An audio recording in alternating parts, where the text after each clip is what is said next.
रशीद के छोटे भाई माजिद को अपनी जुल्फों का असीर बनाने की कोशिश की। मैं जल्द ही इस खेल में कामयाब होगी। माजिद मेरे जिस्म को देखकर मुंह से राल टपकाने लगता। मैं नहाकर निकलती तो बालों से निकलता पानी पस्तानों के चीर से होते हुए नीचे जाता। ये सब माजिद से देखकर ना रहा जाता।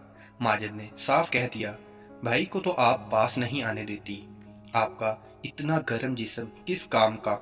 अगर आप चाहती हैं कि आपके पास भी वो सारी सहूलतें हों जो मेरी बीवी के पास हैं, तो एक बार मुझे अपनी गाह में डालने का मौका दें।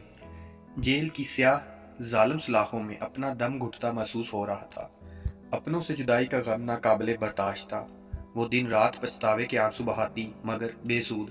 गुजरते वक्त कभी इसके हाथ ना आ सकता था, बल्कि पर्दा स्क्रीन की मानद इसके सामने तमाम मनाजर चलने लगते। कोई भी औरत इसे ताना देती तो यही कहती, कैसी स्याह औरत हो, जरा हया नहीं आई।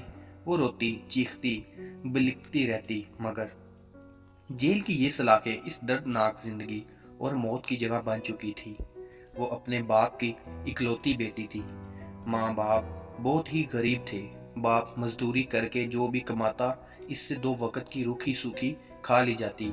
इसका चचा जाद रशीद तो शुरू से ही इस पर मरता था, मगर वो इसे घास तक न डालती। इसे शुरू से ही अमीर जादों की बीवी बनने का शौक था। रोटी को तो वो तरस चुकी थी। जवान हुई तो अरमान भी जोबन पर आ गए। गली के कई लड़के इस पर मरते थे। बेहद हसीन थी, इसीलिए गरूर भी करती थी। जल्द ही इसने एक आध लड़के से बात करने के बाद खाने मंगवाने शुरू कर दिए। वो अपनी इज्जत की हदूद को जानती थी, मगर इसका मकसद सिर्फ हर बार दुनिया घूमना और खुला खाना पीना नहीं था। बाप को इसके हालात का इल्म हुआ तो इसने जबरदस्ती चचा जाद रशीद से नकाब पढ़वा दिया। अब वो रशीद की बीवी बनकर इसके घर रहती। रशीद जो कि समोसों की रेडी लगाता था, शादी के शुरू में तो वो अच्छा खासा खिलाता रहा, मगर आहिस्ता आहिस्ता वही पुराने दिन आने शुरू हो गए जब वो भूख से बेहाल हुआ करती थी। रशीद तो इसे बिल्कुल नापसंद था। वो इसे मोहब्बत से देखता भी तो इसे खूब डांटती और अपनी तरफ देखने से भी मना कर देती। रशीद भी इसके हुस्न का असीर था और अब तो इसे औलाद की ख्वाहिश थी, मगर नाजिया जानती थी जो इसे पेट भर कर नहीं खिला सकता, वो इसकी औलाद को क्या खिलाएगा। इसीलिए इसने औलाद ना पैदा करने की ठान ली। अब रशीद भी रोज आग बगोला होता और खूब मार पीट करता। वो रोज रोज रशीद की मार पीट खाकर तंग आ चुकी थी। वो कहीं दूर एक आजाद पंछी की तरह उड़ना चाहती थी।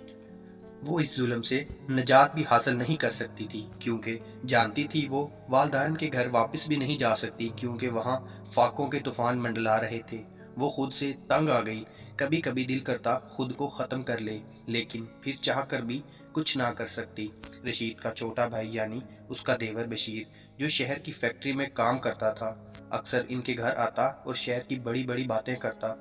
तो नाजिया का भी दिल चाहता वो भी शहर जाए, इसके पास भी ढेरों पैसे हों और फिर वो मलका बन के राज करे। वो जानती थी कि रशीद के पास भी अपना घर है, सोना मौजूद है, बहुत सारी रकम जमा कर चुका है, मगर फिर भी वो इन सब तक रसाई हासिल नहीं कर सकती थी। इसने रशीद के छोटे भाई को जुल्फों का असीर बनाने की कोशिश की। जल्द ही वो इस खेल में कामयाब होगी। रशीद की रेडी पर काम करने वाला मुलाजम अफजल भी इसका हुस्न का दीवाना था। वो इन्हीं अच्छे बुरे हालातों में जिंदगी गुजार रही थी कि अचानक गम की ऐसी आंधी चली जो सब खुशियां अपने साथ बहा ले गई। वो रोती रही, बिलखती रही, जोर जोर से चीखती रही, मगर कोई इसकी मदद को ना आया। इस भयानक रात में नकाब पोश डाकुओं ने जबरदस्ती घर में घुसकर फायरिंग की। फायर रशीद के सीने में लगा। वो वहीं गिरकर फना हो गया। रात के इस पैर जब सब आराम की नींद सो रहे थे, इसने अपनी चीखों से सबको जगा दिया। इसकी दर्दनाक चीखों से हर कोई गम में मुब्तला हो गया। घर जेवर बाकी पैसे सब इसके नाम हो गए। वो सारा दिन शोहर की याद में रोती रहती। फिर जल्द ही शहर छोड़कर कहीं दूर जा बसी, शायद अपने ख्वाबों के शहर, जहां इसे कोई रोक टोक ना थी, जहां वो अपनी मर्जी से जिंदगी गुजार सकती थी, जहां वो अपनी मर्जी से अपने महबूब की सरगोशी में जी सकती थी। लेकिन कभी कभी चीख उठती। रोज रात को सोते हुए इसका जमीर इसे बेचैन करके पुकारता, मगर फिर वो ख्यालात को झटक कर सो जाती। शहर में आकर इसने महबूब को भी छोड़ दिया और अब वो नए कामों में मुलव्वस हो गई। शराब नोशी, हसीन रातें इसकी जिंदगी का महवर बन चुकी थी। वो इन काले धंधों में रोज मुंह काला करती और फिर थक हार कर सो जाती।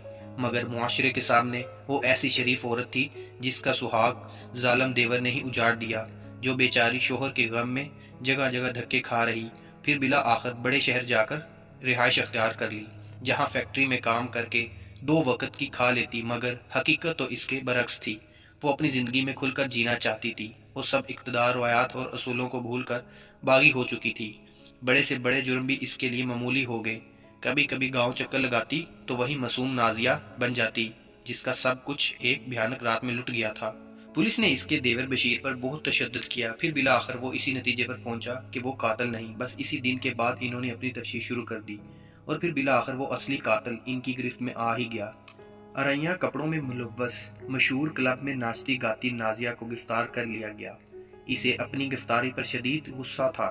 وہ جانتی تھی کہ اس کا یہ راز بھی کوئی نہیں جان پائے گا، مگر پھر بھی اس کی گرفت نے ثابت کر دیا تھا کہ پولیس آخر پولیس ہے۔ لیڈی انسپیکٹر نے اسے خوب پیٹا، وہ بار بار اس کے جرم کی داستان پوچھ رہی تھی، مگر نازیہ تھی کہ بس روتی صورت بنا کر یہی کہتی، میں نے کچھ نہیں کیا۔ روز اسے خوب مار پڑتی، آخر جسم کے زخموں کی خاطر تنگ آ کر اس نے حقیقت اشکار کر دی۔ رشید مجھ پر ہمیشہ ظلم کرتا تھا، اچھا پیسہ ہونے کے باوجود اچھی روٹی نہ کھلاتا، روز مارتا، کبھی کہتا اولاد پیدا کرو۔ میں اسے اکتا گئی تھی۔ پھر اس کا بھائی شہر سے آیا تو میں نے اسے زلفوں کا اسیر بنایا۔ ادھر رشید کی ریڑھی پر کام کرنے والے افضل کو بھی اپنا دیوانہ بنا لیا۔ افضل کا کچھ بدماشوں سے رابطہ تھا، میں نے افضل کے ساتھ مل کر اپنے شوہر کو ختم کرنے کا منصوبہ بنایا۔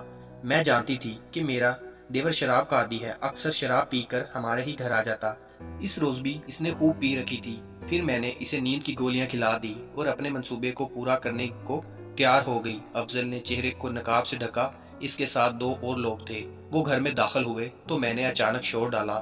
میرا شوہر باہر آیا تو انہوں نے تھوڑی ہی لڑائی کے بعد فائر اس کے سینے پر مارا۔ میں وہیں پھوٹ پھوٹ کر رونے لگی، اپنے کپڑے بھی پھاڑنے لگی۔ پھر افضل کی اسی پستول بشیر کے ہاتھ پکڑا کر اسے صحن میں لٹا دیا، اور میں نے پولیس کو یہی بیان دیا کہ یہ ظالم میری عزت لوٹنا چاہتا تھا، اور میری عزت کو رکھوالا میرے ہی شوہر کو اپنے سگے بھائی کو موت کی نیند سلا دیا اور صدمے سے بے ہوش ہو گیا۔ میں افضل کے ساتھ کئی دن شہر رہی، اس نے مجھ سے بے وفائی کی، میں نے اسے چھوڑ کر نشہ شروع کر دیا۔ میں نے اپنے آپ کو باغی کرنا چاہا، میں اپنی مرضی سے جینا چاہتی تھی، مگر ان سب میں غلط صحیح، حرام حلال اقدار روایت سب بھول گئی۔ میں بہت بری عورت ہوں، وہ اپنا بیان دیتے ہوئے پھوٹ پھوٹ کر رو دی۔ لیڈی پولیس نے بیان لکھنے کے بعد نازیہ سے کہا، اب پچھتانے کا کیا فائدہ؟ جب تمہیں اللہ نے عزت کی زندگی دی تو تم نے قدر نہ کی اور یہ سوچا کہ دنیا کو دھوکہ دے سکوں گی، مگر تم بھول گئی کہ اصل طاقت اللہ کی ہے۔ مجرم چاہے کتنا ہی چلاک کیوں نہ ہو، وہ اپنا جرم کبھی نہیں چھپا سکتا۔ سٹوری اچھی لگی ہو تو چینل کو لائک کریں اور سبسکرائب کریں اور زیادہ سے زیادہ شیئر کریں۔